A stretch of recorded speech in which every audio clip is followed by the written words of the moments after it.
Hello friends, welcome to Yariyam kitchen. তো সবার প্রথমেই জানাই আমার সাবস্ক্রাইবার আর ভিউয়ার্সকে থ্যাংক ইউ। আর আমার চ্যানেলে যারা নতুন এসেছো অবশ্যই আমার চ্যানেলটা তারা সাবস্ক্রাইব করে দাও আর বেল আইকনটা অবশ্যই প্রেস করে দেবে, যাতে আমার ভিডিওর নতুন নতুন নোটিফিকেশান তোমাদের ফোনে সবার প্রথমে পৌঁছে যায়। Welcome to Yariyam kitchen. তো সবার প্রথমেই জানাই আমার সাবস্ক্রাইবার আর ভিউয়ার্সকে থ্যাংক ইউ। আর আমার চ্যানেলে যারা নতুন এসেছো অবশ্যই আমার চ্যানেলটা তারা সাবস্ক্রাইব করে নাও। তো ফ্রেন্ডস, আজকে আমাদের রেসিপি হলো খইয়ের মোয়া। তো চলো দেখে নেওয়া যাক কীভাবে বানাচ্ছি। প্রথমে এখানে একটা চাল মিশিয়ে দিয়েছি আর 2 টেবিল স্পুন মতন এখানে আমি একটু জল দিয়ে দিয়েছি। তারপর এর মধ্যে আমি গুড়টা দিয়ে দেবো। তো দেখো ফ্রেন্ডস, এখানে হাফ কাপ একটু বেশি আমি নিয়েছি গুড়, দিয়ে দিচ্ছি গুড়টা আমি এর মধ্যে।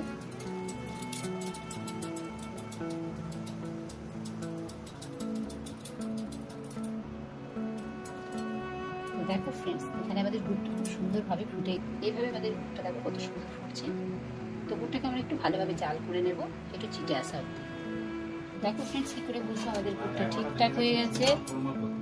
তো দেখো ফ্রেন্ডস, এখানে আমাদের গুড়টা পুরো জাল হয়ে গেছে। আমরা কি করে বুঝবো ঠিকঠাক জাল হয়েছে? তবে এটা বাটির মধ্যে একটু জল নিয়ে নিয়েছি, জলের মধ্যে আমি 2-4 ফোঁটা গুড়ে দিয়ে দেবো। দিয়ে ফ্রেন্ডস এটাকে আমরা হাতে করে পাকিয়ে নিয়ে দেখবো যে আমাদের গুড়টা ঠিকঠাক জাল হয়েছে কিনা। তো দেখো, তুলেছি আমি গুড়টা। দেখো একটা ডোয়ের মতন হয়ে যাচ্ছে, তাহলে আমাদের গুড়টা জাল হয়ে গেছে। দেখো ফ্রেন্ডস, এবার খইটার মধ্যে আমরা গরম যে গুড়টা বানালাম এই গুড়টা আমরা দিয়ে দেবো। এইভাবে দিয়ে আমরা সাথে মিশিয়ে নেবো। এইভাবে থালার উপর খুন্তির সাহায্যে আমরা মিশিয়ে নেবো ফ্রেন্ডস।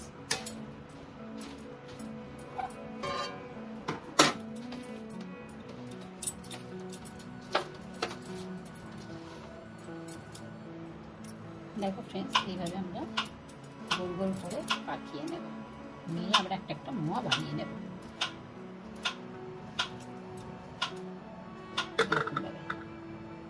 দেখো ফ্রেন্ডস, আমাদের খইয়ের মোয়াগুলো তৈরি হয়ে গেছে। তো তোমাদের কীরকম লাগলো অবশ্যই জানাবে, আর লাইক শেয়ার কমেন্ট করতে ভুলবে না। এইভাবে একবার বানিয়ে তোমরা খেয়ে দেখবে ফ্রেন্ডস, খেতে খুবই সুন্দর হয়। তো অবশ্যই ট্রাই করবে একবার, আর লাইক শেয়ার কমেন্ট করতে ভুলবে না। Thank you for watching. Hello friends, welcome to Yariyam kitchen. তো সবার প্রথমেই জানাই আমার সাবস্ক্রাইবার আর ভিউয়ার্সকে থ্যাংক ইউ। আর আমার চ্যানেল যারা নতুন এসেছে অবশ্যই আমার চ্যানেলটা সাবস্ক্রাইব করে নাও। তো ফ্রেন্ডস, আজকের আমাদের রেসিপি হলো মুড়ির মোয়া। তো সেজন্য আমরা এখানে নিয়ে নিয়েছি 250 মুড়ির প্যাকেট থেকে আমি হাফ মুড়ি এখানে নিয়ে নেব। নিয়ে মুড়িগুলোকে আমরা একটু ভাজা ভাজা করে নেব। হাতের একটু বেশি নিয়েছি আমি, এই যে এটুকু আর মুড়ি আছে সাথে সাথে নিয়েছি। নিয়ে কড়ার মধ্যে মুড়িটাকে একটু ভাজা করে নেব।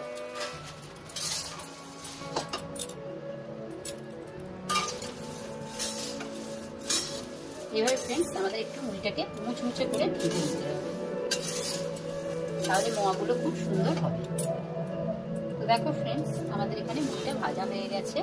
তো একদম মুচমুচে করে মুড়িটা একটু ভেজে নিতে হবে। এই যে একদম গুলিয়ে যাবে এরকম। তো এবার এটাকে আমরা থালার মধ্যে একটা ঢেলে নিচ্ছি। তো দেখো ফ্রেন্ডস, এখানে আমি 1 কাপ নিয়ে নিয়েছি গুড়, আর এখানে 2 টেবিল স্পুন আমি জল দিয়ে দিয়েছি কড়ার মধ্যে। দিয়ে গুড়টাকে আমি দিয়ে দিচ্ছি।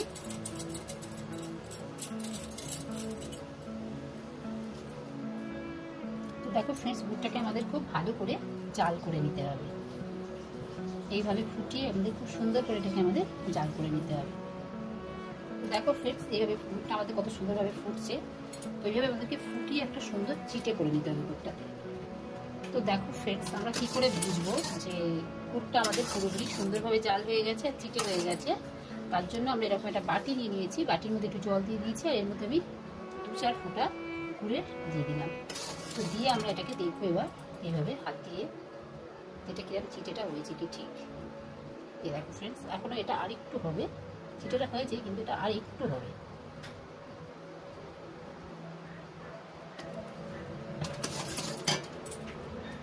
তো দেখো ফ্রেন্ডস, আমি গ্যাসটা অফ করে দিয়েছি, আর একটুখানি গুড়ের মিশ্রণ আমি এর মধ্যে গুড়টা নিয়ে নিয়েছি জলের মধ্যে, দিয়ে তোমাদেরকে দেখাচ্ছি গুড়ে। তো দেখো এখানে একটা ভালো মানে ডোয়ের মতন পুরো তৈরি হয়ে গেছে। এই দেখো, তো এই জন্য এটাকে কি করবো আমরা, এই যে এরকম টাইপের দেখো এরকম হয়ে গেছে, পুরো একটা এরকম হয়ে যাচ্ছে। তো আমাদের গুড়টা হয়ে গেছে। তো দেখো ফ্রেন্ডস, এবার এই গরম গরম দুধটা আমরা এই মুড়িটার মধ্যে, ভেজে রাখা মুড়ির মধ্যে আমরা দুধটাকে দিয়ে দেবো এইভাবে।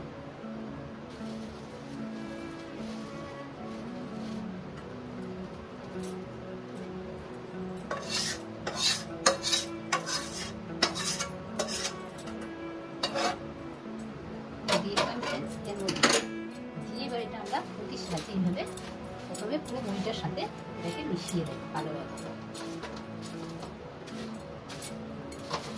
এক্ষুনি এই মুহূর্তে ফ্রেন্ডস হাত যেন দিতে যাবে না, ভাত খালি পুড়ে যাবে একদম। তো আস্তে আস্তে আমাদেরকে মুড়িগুলোকে এইভাবে নিয়ে খুন্তির সাহায্যে আমাদের মিশিয়ে নিতে হবে। এই যে এইভাবে খুন্তির সাহায্যে আমাদের মুড়িগুলোকে সব ভিতরে দিয়ে এইভাবে আস্তে আস্তে করে হাতে করে মুড়িগুলো তোমরা তুলে দিতে পারো, কিন্তু দেখবে খুব সাবধান।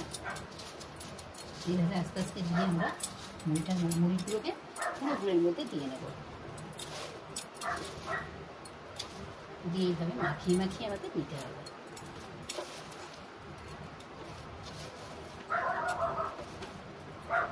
দেখো ফ্রেন্ডস, এইভাবে আমাদের আস্তে আস্তে মুড়িগুলো দিয়ে মেশাতে হবে। সব মুড়িটা একসাথে দিয়ে করতে গেলে অসুবিধে হবে, সেই জন্য আমি বড় থালার মধ্যেই নিয়েছি, কিন্তু আমি অল্প অল্প করে মিশিয়ে নিচ্ছি এইভাবে। তোমরা এইভাবে করবে, তাতে কি হবে, দুধটা একটু ঠান্ডা ঠান্ডা হয়ে আসবে। মানে হালকা গরম অবস্থাতে এগুলোকে পাকাতে হবে, না কিন্তু আর পাকাতে পারবে না। তো দেখো ফ্রেন্ডস, এবার আমি হাত দিতে পারছি এটার মধ্যে, তাও গরম আছে ভালোই। তো সাবধানে করবে তোমরা যখন করবে।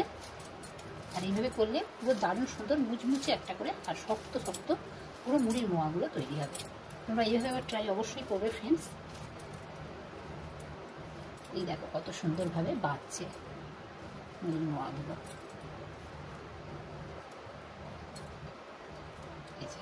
আমি এইভাবে তৈরি করে নিচ্ছি সব কটা।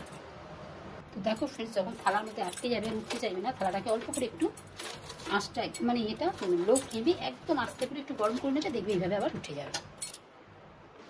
দেখো ফ্রেন্ডস, আমাদের মুড়ির মোয়াগুলো তৈরি হয়ে গেছে। তো তোমরা এইভাবে অবশ্যই আবার ট্রাই করবে, আর লাইক শেয়ার কমেন্ট করতে ভুলবে না। Thank you for watching.